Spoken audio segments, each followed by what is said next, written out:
Thank you very much indeed. Hello, I'm Alexander Armstrong, and welcome to Pointless, the quiz show that puts obscure knowledge to the test. Let's meet today's players. Now, first, we welcome back David and Hannah. You were on the show last time. Everyone gets 2 chances to reach the Pointless final, of course. This is your second and final chance. David, remind us how you know each other. We're married. We've been married for 3.5 years and together for 12 years. Together? You didn't say that last time. You've been together for 12 years. We have. I was 15 when we got together. Wow. Oh, that's amazing. Gosh, well done you. Brilliant. Now then, Hannah, tell us what happened last time. We got to the head-to-head, which was brilliant. It was brilliant. Where David decided to say Nicole Kidman as an acting Elizabeth.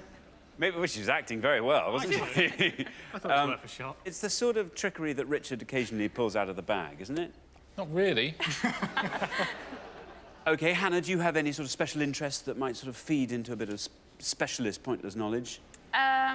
Disney. We really like Disney World. We've been a few times, and we got engaged at Disneyland Paris as well. Did you? So, yeah. You romantic, David. Well, welcome to the show, David and Hannah. It's great to have you here. And next, we welcome back Ian and Martin, also on the show last time. Ian and Martin, we discovered, were bandmates in the Lazy Giants band, in the tearing apart the Darlington area at the moment. Martin, what happened last time? Germans. Famous Germans. Yeah, they... Yeah, we don't know our Germans as well as we thought we did. Ian had a bit of a name issue. the name issue. Andrea Merkel. Anyway, that was last time. We'll draw a line under that. Lovely to have you back on the show, Ian and Martin. I have a feeling we're going to see much more of you this time round. I hope so, anyway. Best of luck. And next, we welcome Ben and Tom. Now, how do you two know each other? I'm his father. And where are you from, Ben? I'm from Manchester. From Manchester. And Tom? Well, I was in Manchester until I retired. I'm now living in Ulverston, the Lake District. Ulverston in the Lake District. How lovely. What are you doing with your retirement? Well, I was a vicar, so in a way, you never kind of retire as a vicar. You kind of carry on, but much less. Are you attached to a parish up in Ulverston? Yes. Ulverston Parish Church, and help out and do a bit of spiritual direction. OK. Ben, what sort of things do you like to get up to in your spare time? I'm obsessed by running. I run non-stop. But quite sort of charity runs, those sorts of things? So no, I go out and run. Just go out and run? As far as I can till I get tired and turn round. How far is that generally? I went to the Fells and ran about 20 miles every week. Half of that's going to be quite fun. The bit's downhill. Yeah, very good, yeah, bits uphill. Yeah, good stuff. Well, Ben and Tom, a warm welcome to the show. It's great to have you here. And finally, we've got Vivian and Barbara. How do you two know each other? Go on. We're social members of a bowls club. But we don't play bowls. Oh, you're just the social members? We just look at them playing. You just come and watch the... It's very much a spectator sport, isn't it, bowls? And we organise trips and days out and things like that. I see. It's all about the parties, isn't it, really, bowls? That's famously. So what do you like to get up to when you're not watching bowls? Well, I got 5 grandchildren. So they keep me very busy. I bet they do, yes. So, I mean, do you think you'll be quite good if children's literature comes up, children's television, these sorts of things? I hope so. I would hope so. Vivian, how about you? Anything you're hoping doesn't come up? Science, anything with arithmetic, forget it. OK. Barbara, anything you want to add to that? Boy bands and girl bands. Boy bands and girl bands. But everything else, Barbara, you are going to be across. Brilliant. Well, it's lovely to have you here. A warm welcome to you, Vivian and Barbara. We'll find out more about all of you throughout the show as it goes along. There's only one person left for me to introduce. There are now reportedly over 100 Richard lookalikes. They're paid to go to parties and ask obscure questions, though we have got the original right here. It is my pointless friend, it's Richard. Hiya.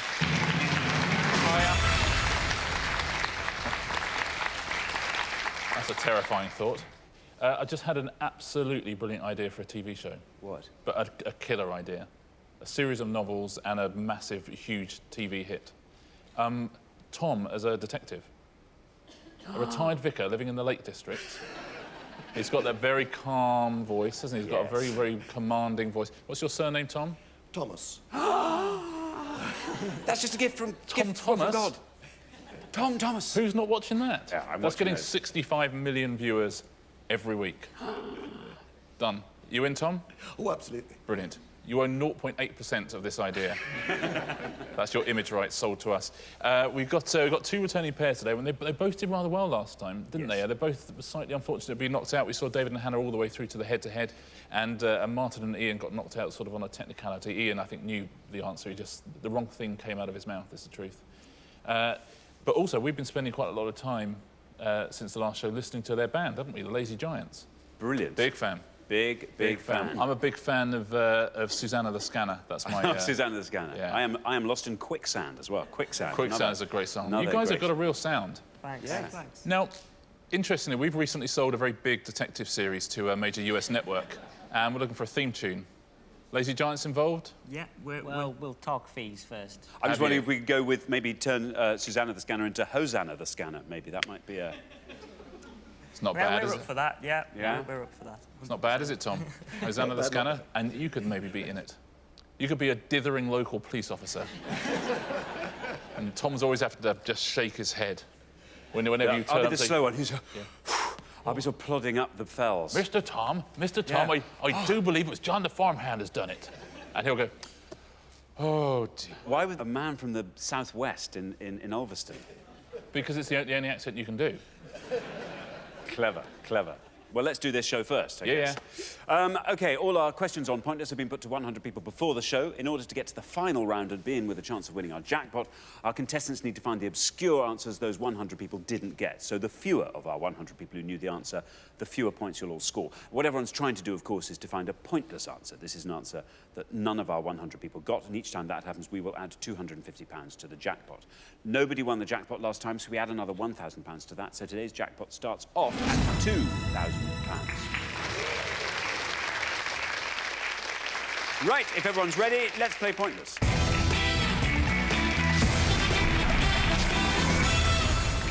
OK, in the first round, each of you must give me one answer, and you cannot confer with your partner. Whichever pair has the highest score at the end of the round will be eliminated. So try and make sure that's not you. Our first category this afternoon is Royals. Royals. Can you decide in your pairs who's going to go first, who's going to go second? And whoever's going first, please step up to the podium. OK, our question concerns Monarchs of the world. Monarchs of the world. Ben doesn't look happy with that at all. Richard. Yes, on each pass, we're going to show you the names of 7 monarchs. You need to tell us which country they reign in or they reigned in, and we need you to give us the name of the country as it was when they acceded to their throne, please. It's going to be 14 in all to have a go at home as well. Very best of luck. OK, thanks very much. Now then, David and Hannah, you all drew lots before the show, and today you are going to go first. So we are looking for the countries in which these monarchs reign or reigned. And we have got on our first board King Mswati III, 1982. Emperor Qin Shi Huang, 221 BC. King Gustav VI, 1950. King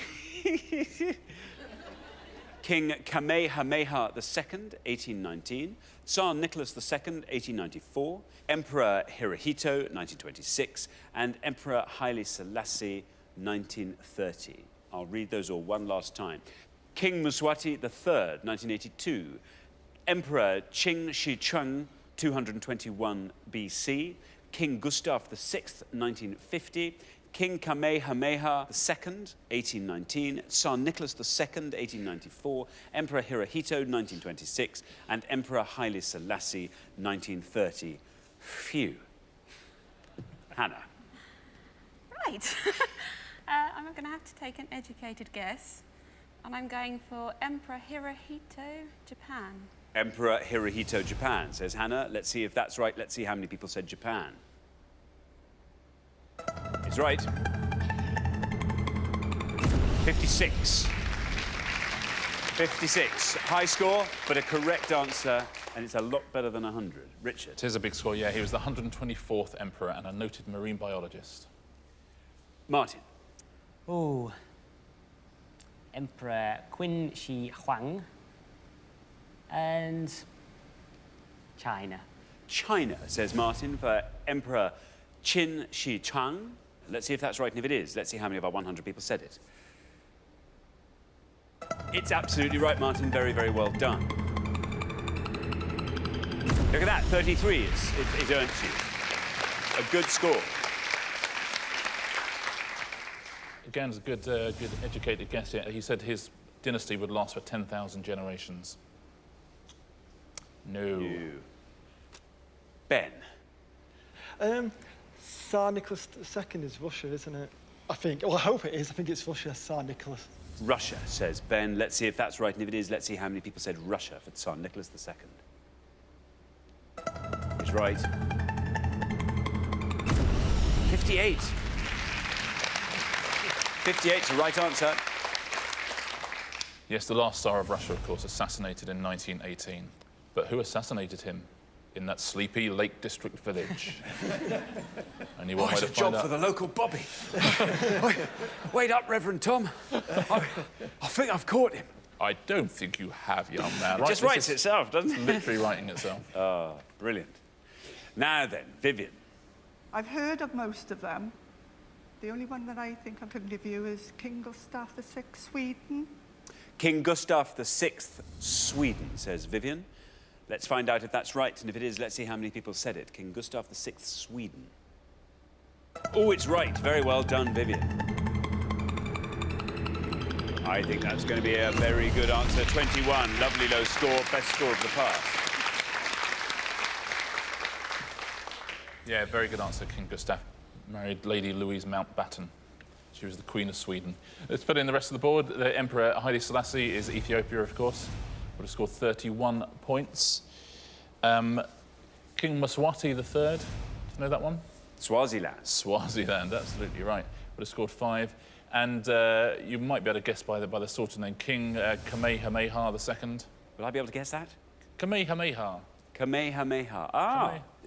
That, Hawaii. Well, yeah, back when Hawaii was a country, absolutely right. King Kamehameha II, 4 points, so well done if you said that. There were 5 King Kamehamehas. Kamehameha. Well, there we are. We're halfway through the round. Let's take a look at the scores as they stand. Very much the best score of the round was yours, Vivian. Very well done. Lovely low score of 21. So Vivian and Barbara looking absolutely peachy at this stage, one would have to say. Then up to 33, where we find Martin and Ian. Well done. Up to 56, where we find Hannah and David. Then just up a squeak to 58, where we find Ben and Tom. So, Tom, you have an uphill struggle. Should be no stranger to those in Alveston. So, yes, a nice low-scoring answer from you we require on the next board. And let's hope that's enough to keep you in the game. Good luck with that. We're going to come back down the line now. Can the second players please take their places at the podium? Can I just point out before you reveal the next board that I've given you an even harder one to pronounce? Good, good, good. OK, we're going to put 7 more monarchs on the board, and here they come. We have got Pharaoh Tutankhamun, 1333 BC. Sultan Haji Hassan al-Bolkiah Muizzuddin Wadala, 1967. King Juan Carlos, 1975. King Louis XIV, 1643. Queen Beatrix, 1980. Mohammad Reza Shah Pahlavi, 1941. And King Zog, 1928. King Zog, I am forever grateful.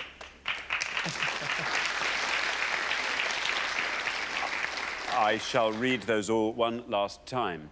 Pharaoh Tutankhamun, 1333 BC. Sultan Haji Hassan al-Bolkiah Muizzuddin Wadala, 1967. King Juan Carlos, 1975.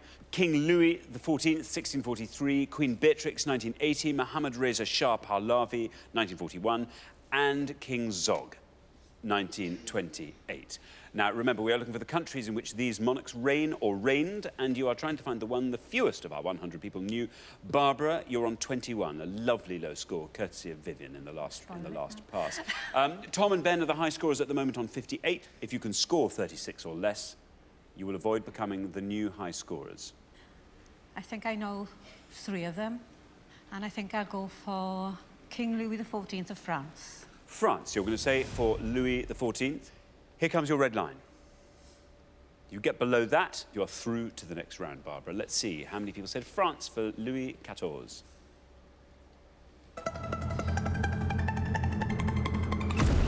59. 59. I think that's probably enough to see you through, Barbara. We shall discover, but 80 is your total. Yeah, absolutely. It's a big old score, but much better than 100, absolutely. Yeah, became king at the age of 5. Tom. Tom, We need a low score from you. I think you're going to be quite good at this. Yes, no, I don't think I am. I'll go for Juan Carlos of Spain. King Juan Carlos, you think reigns in Spain. Here is your red line. Let's see. King Juan Carlos of Spain, is that right? How many people said it? It is right. 62.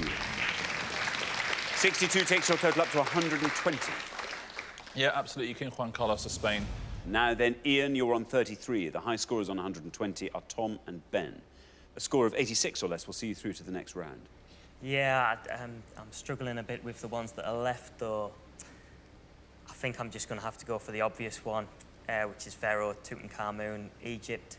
Tutankhamun, Egypt, says Ian. Here's your red line. It's quite a high red line. Tutankhamun, will it get you below that red line? Let's find out. How many people said it? You've done it. 66, very, very well done. 66 and 33 takes your total to 99. Yeah, well played, Ian. Did what you had to do there. His tomb famously discovered in 1922 by Howard Carter. Now, David, we have a game on our hands here. You're on 56. The high scorers on 120 are Tom and Ben. You have to score 63 or less to stay in the game. You were head-to-head last time. Talk us through the board. I've heard of King Zog, but I've not a clue where that is. I've got educated-ish guesses for the other three. Queen Beatrix, I think, is either the Netherlands or Denmark. Mohammed Reza Shah Pahlavi, I thought maybe Saudi Arabia, but maybe Pakistan. And then I was thinking Sultan Haji, maybe something like Morocco, but then I remembered Brunei as a sultan. So I'm going to go Brunei. You're going to say Brunei. Let's see. Is it Brunei? And if it is, how many people said it? Very, very well done. You've done it. Brilliant. 5, David. That's a great score. Fantastic bit of reasoning.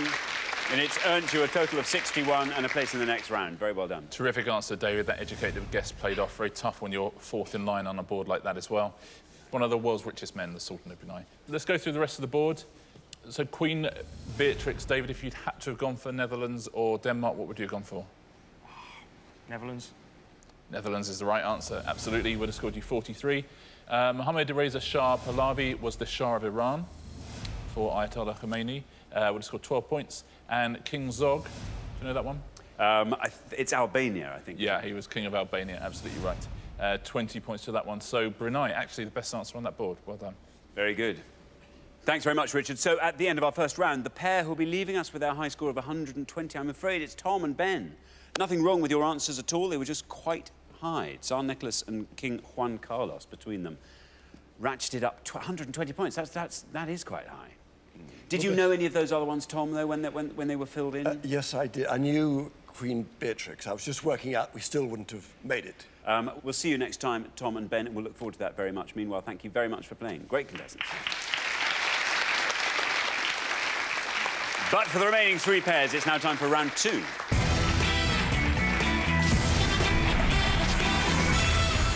Now, sadly, at the end of this round, another pair will be leaving us.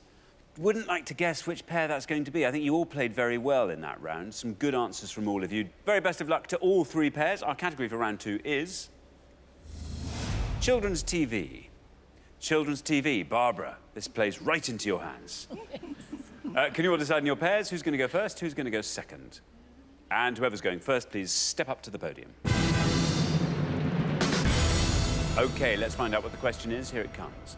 We gave 100 people 100 seconds to name as many female Blue Peter presenters since 1958 as they could. Female Blue Peter presenters since 1958. Richard? Yes, we're looking for the name of any female who's been one of the main presenters on Blue Peter from its beginning in 1958 right through to May 2012, please. Any of the main presenters who've been female. Very best of luck. Thanks very much, Richard. Now then, David. I've got one in my mind that I'm not totally certain on, so I'm going to go for a possibly more obvious one and say Connie Huck. Connie Huck, says David. Connie Huck. Let's see if that's right, and if it is, let's see how many of our 100 people said Connie Huck. Absolutely right.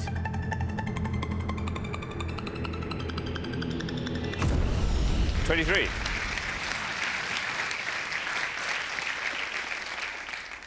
Connie Huck. Yes, the longest-serving ever female presenter on Blue Peter. Actually, there's only one person who's presented Blue Peter longer than her, and that's John Noakes.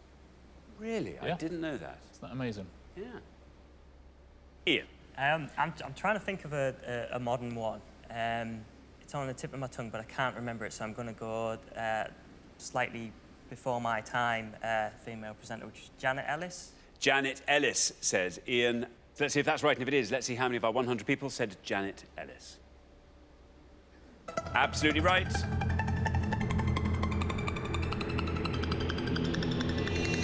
$18. Very well done, Ian. Yeah, Janet Ellis, she was host from 1983 to 1987. Now then, Barbara. I can't think of one, honestly. Not one. So, Katie Price? Well, it's worth it just for the thought, isn't it? Katie Price. Let's see if that's right, shall we? And if it is, let's see how many people said Katie Price. Oh, there's a shame. Bad luck. What a shame in every sense, Barbara. Yes, Katie Price, I'm afraid, not yet a Blue Peter presenter. That's incorrect. Scores you 100 points. But what points they are. Thank you for that, Barbara. Katie Price. Yeah, sorry, Barbara. As I say, this only goes up to May 2012. You never know in the future. No. I think you may be mixing up Blue Peter and Peter Andre very easily. Thanks very much indeed, Richard. Well, we're halfway through the round. Let's take a look at the scores. 18, the best score of the pass, Ian. Very well done indeed. Ian and Martin looking pretty sturdy. Then up to 23, where David and Hannah also look pretty sturdy. Then I'm afraid it's all the way up to 100, Barbara. What a shame. You're going to think of all of them, of course, in the next couple of minutes. Yes. Vivian, it's going to require a miracle, but it is going to require a low score from you, most definitely. Best of luck with that. OK, we're going to come back down the line. Can the second players please take their places at the podium? OK, so we are looking for female Blue Peter presenters since 1958. And Vivian, you're going to try and find the most obscure one, the one the fewest of our 100 people knew. Is this any better for you than it was for Barbara? Probably not, but the only one that I can think of is Valerie Singleton. Valerie Singleton, says Vivian. Valerie Singleton. There's no red line for you as you are the high scorers by a margin. But let's see. How many people said Valerie Singleton? That's right. 63. That takes your total up to an unbeatable 163, I'm afraid. Richard? Yeah, punishingly high score, that, isn't it? Valerie Singleton. Valerie Singleton, OBE, for services to broadcasting. There used to be a gallery in Bloomsbury in London called Gallery Singleton, which I always used to like as I drove past. I'd rather see a bike shop called John Spokes. An off-licence called Peter Drunken. Yeah, I guess. Thanks very much indeed, Richard. Now, Martin, good news. You're in the head-to-head, whatever happens. But let's have a good answer from you. OK, I could think of a couple of obvious ones, but obviously might as well just try something. There's one I'm pretty confident of, which I think was Katie Hill. Katie Hill, says Martin. Katie Hill, let's see if that's right. No red line for you, obviously you're already through. But let's see how many people said Katie Hill. Absolutely right.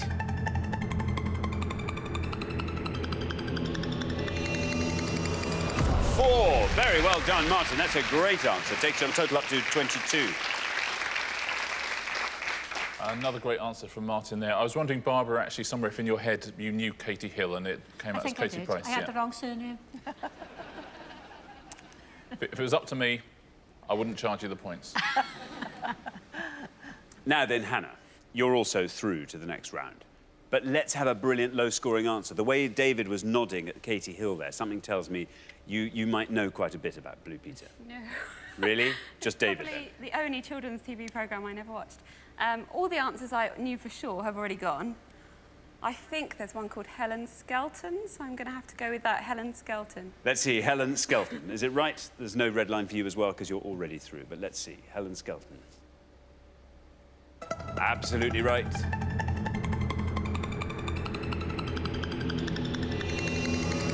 Seven. Very well done indeed. Takes your total up to a lovely round 30. Good answer, Hannah. She started hosting Blue Peter in September 2008. Let's take a look at... There's only one pointless answer here, actually. She hosted Blue Peter from 1996 to 1998 alongside Connie Huck and Katie Hill, and it was Romana D'Annunzio. So very, very well done if you said that pointless answer. Tina Heath would have scored you 1, Anita West 2. There's some other low scorers, Layla Williams 2, Diane Louise-Jordan would have scored you 3, as would Liz Barker.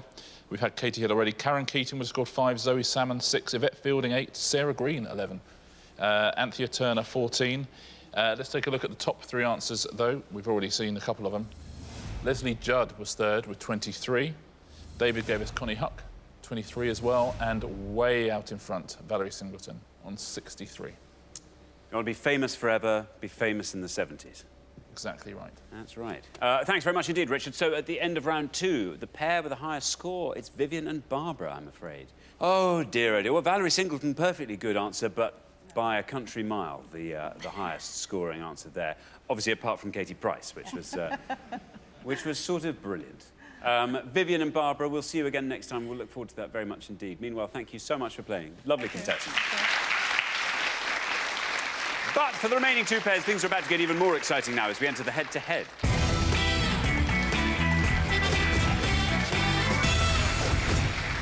Well, congratulations, David and Hannah, Martin and Ian. You are now only 1 round away from the final and a chance to play for our jackpot, which currently stands at just £1,000. You're now going to go head-to-head, and the first pair to win 2 questions will be playing for that money, but the big difference is you're now allowed to confer. Very, very best of luck to both pairs. Let's play the head-to-head.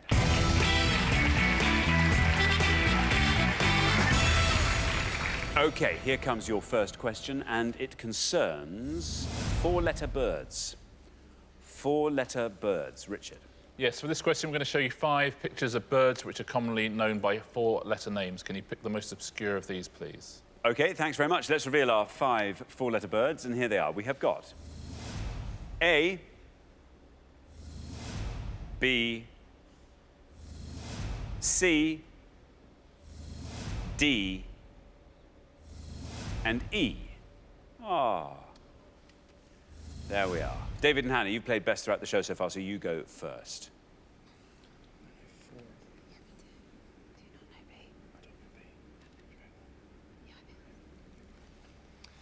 OK, we're going for C is Rhea. C, Rhea. Now then, Martin and Ian, talk us through the board. Right, so we've got the obvious ones, A being dove and D being swan. We think E might be a kiwi bird, unless I'm making that up. So should we just say... E kiwi? Yeah. Yeah, we'll go E kiwi. E kiwi. So, we have, from David and Hannah, we have C, Rhea. Let's see if that's right, and if it is, let's see how many of our 100 people said C, Rhea. It is right. That's a great answer. How far is it going to go down? Oh, 6. Very, very well done, David and Hannah. It's a great answer. 6 for Rhea. Martin and Ian have said E, kiwi. E, kiwi. Let's see if that's right. And if it is, let's see how many of our 100 people said kiwi for E. It's right. 39. Which means, David and Hannah, after 1 question, you are up 1-0. Very well done, Richard. Yeah, Rhea's one of those Scrabble words as well you use a lot, R-H-E-A. A is a dove. It's just so showbiz, isn't it? Look at the dove. The dove is showbiz. Whoever does, I don't know who does press for 82 dove. points. B is the best answer on the board. Very well done at home if you said rough. It would have scored you 2 points. D is another of our very, very big scorers. It's a swan, of course, which 97 people knew. 3 people didn't know that. So very well done, anyone who said rough. That's a very good answer, but Rhea, also a terrific answer. Here comes your second question. Martin and Ian, you have to win this one to stay in the game. It concerns Stephen Fry. Richard. We're going to give you 5 clues now to facts about the great man himself. Can you pick the most obscure answer here? Very good luck.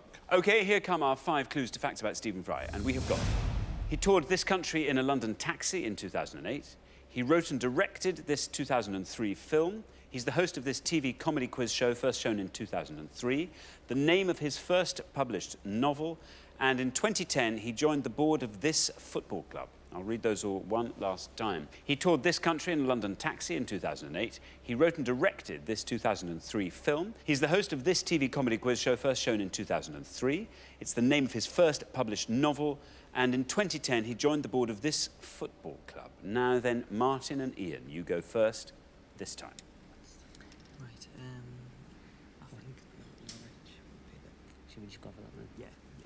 Right, we think that the 2010 football club he joined the board for was Norwich.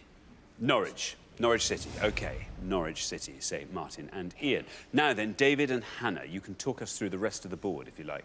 Unfortunately, that one's right, we think. Host this TV comedy quiz is QI. Toured this country in a London taxi is the USA. I'm kicking myself because I know the film and I've read some of his novels and their names elude me at the moment. OK, we'll have to go for the USA for the country he toured in a London OK, taxi. you're going to say the USA, the country he toured in a London taxi in 2008. OK, so we have Norwich City in the USA. Martin and Ian said Norwich City. Let's see if that's right. Let's see how many people said it.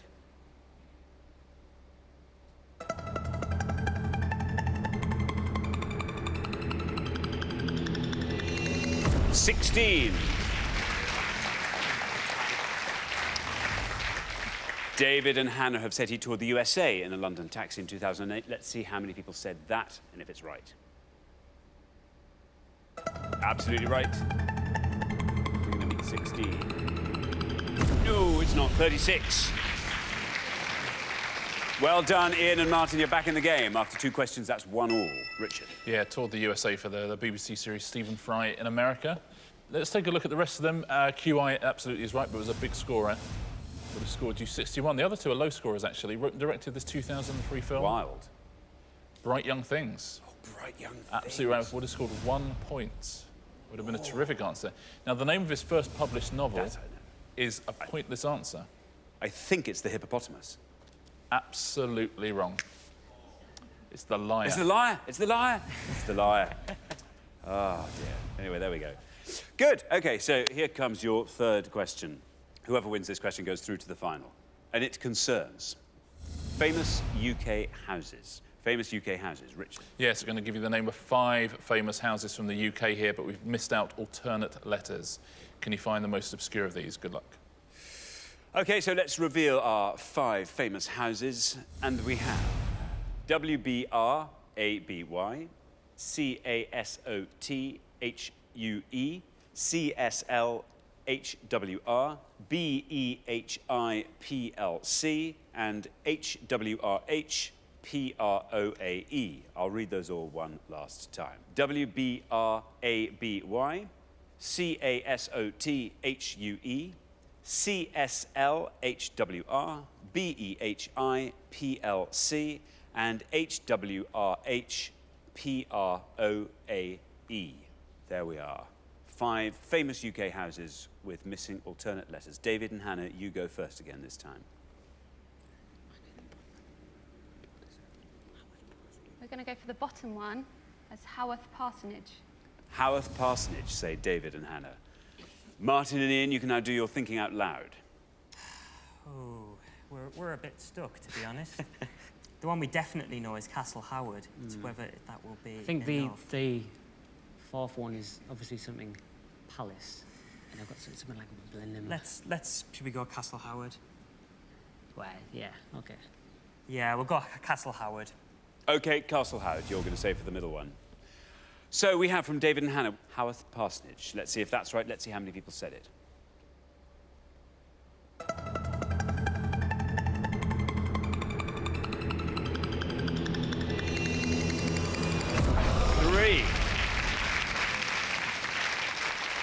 Three for Haworth Parsonage. Very, very well done indeed. Martin and Ian have gone for Castle Howard. Let's see if that's right. Let's see how many people said that. That's right.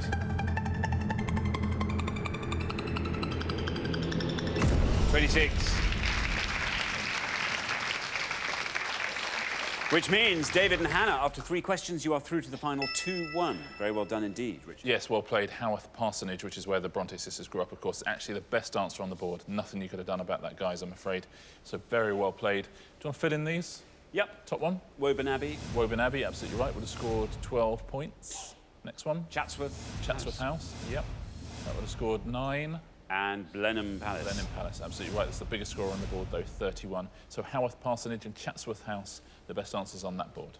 Thanks very much, Richard. So our losing pair at the end of the head-to-head, Ian and Martin, I'm so sorry. Really, really good play all the way through. Great to have you on the show. Thank you so much for playing. Martin and Ian.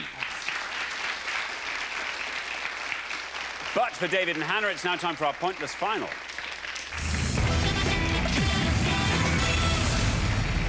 Well, congratulations, David and Hannah. You fought off all the competition and you have won our coveted Pointless trophy.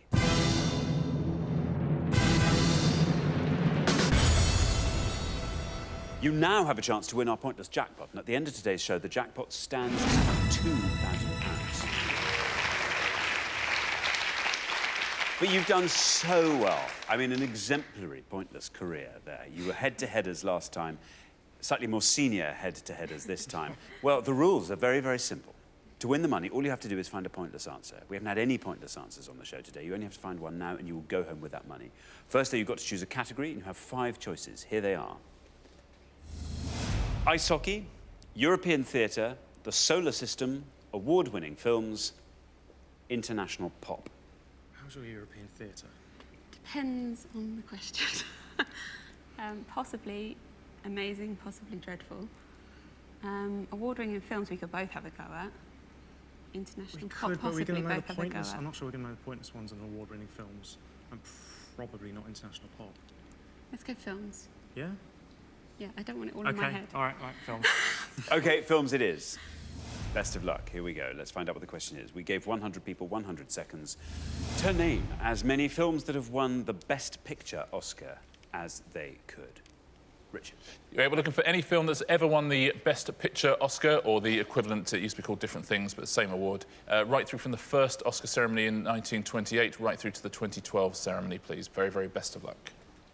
Thanks very much indeed, Richard. OK, you now have up to 1 minute to come up with 3 answers, and all you need to win that £2,000 jackpot is for just one of those answers to be pointless. Are you ready? Yep. OK, let's put 60 seconds on the clock. There they are. Your time starts now. OK, so there was, I think, Snow White and Seven Dwarfs did, because they had the 7 little Oscars. Yeah, The Artist did, didn't it? Yes. And then things like Titanic, Schindler's List. Departed, did that win? Maybe. Or Inception, that was... Road to Perdition? Maybe. What else? Think. What else? I'm thinking Last King of Scotland, but was that just Forrest Whitaker? As one actor. We could go for it. Maybe I think we should go maybe Snow White, Road to Perdition. And what did you just say? Well, there's The Artist, you said Departed, Inception. I'm not sure about those. No, I don't know. I'm not sure about those. 10 seconds left. Road to Perdition. I don't think The Last King of Scotland did. Maybe we should try it. OK, that's your time up. We were looking for winners of the Oscar for Best Picture. I now need your 3 answers. What are you going to give me? So we're going for Snow White and Seven Dwarfs. Snow White and the Seven Dwarfs. The Piano. Yep. The Piano. And Road to Perdition. Go for it. Road to Perdition. And Road to Perdition. OK, now of those 3, which do you think is your best shot at a pointless answer? Snow White and Seven Dwarfs. Snow White and the Seven Dwarfs. We'll put that last. Which do you think is your least likely? Road to Perdition. Yeah, you think? OK. Yeah. Road to Perdition. Road to Perdition. OK, let's put those up on the board in that order, and here they are. We've got Road to Perdition, The Piano, and Snow White and the Seven Dwarfs. OK, so we were looking for winners of the Oscar for Best Picture. Road to Perdition was your least confident answer, the one you thought was least likely to be pointless. We don't know if it's correct yet, obviously. We have to find that out. Then it has to be pointless, of course, if you're going to win that jackpot of £2,000. So let's find out. Road to Perdition. Is it right? How many people said it? Good luck. Bad luck. An incorrect answer. So unfortunately not a pointless answer. You only have 2 more chances to win today's jackpot. Hannah, what would you do with £2,000? Well, we have an 8-month-old daughter, and we're taking her to Disneyland for her first birthday. So we'd be able to spend the money on that. Brilliant. And the lights have stopped working in the kitchen, so the electrician needs to come around as well. Yeah. Okay. It's exciting Practical. stuff. OK, very good. Good practical use for your £2,000. Good stuff. Well, very, very best of luck. Let's hope one of your 2 remaining answers wins it for you. We are looking for the winner of the Oscar for Best Picture. Let's hope nobody said your next answer, the piano.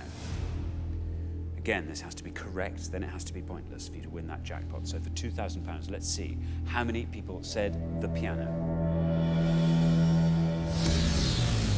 Oh, bad luck. Another incorrect answer. It's now all riding on Snow White and the Seven Dwarfs, which is kind of just as well because you put this last. You know, this was your most confident answer.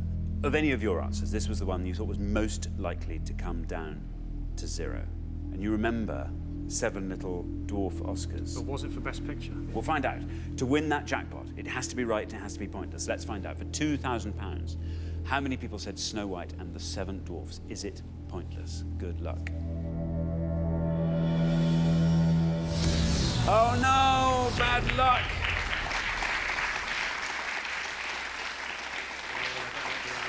Bad luck, David and Hannah. Unfortunately, you didn't manage to find that all-important pointless answer, but you do still get to take home a pointless trophy each, so very, very well done for that.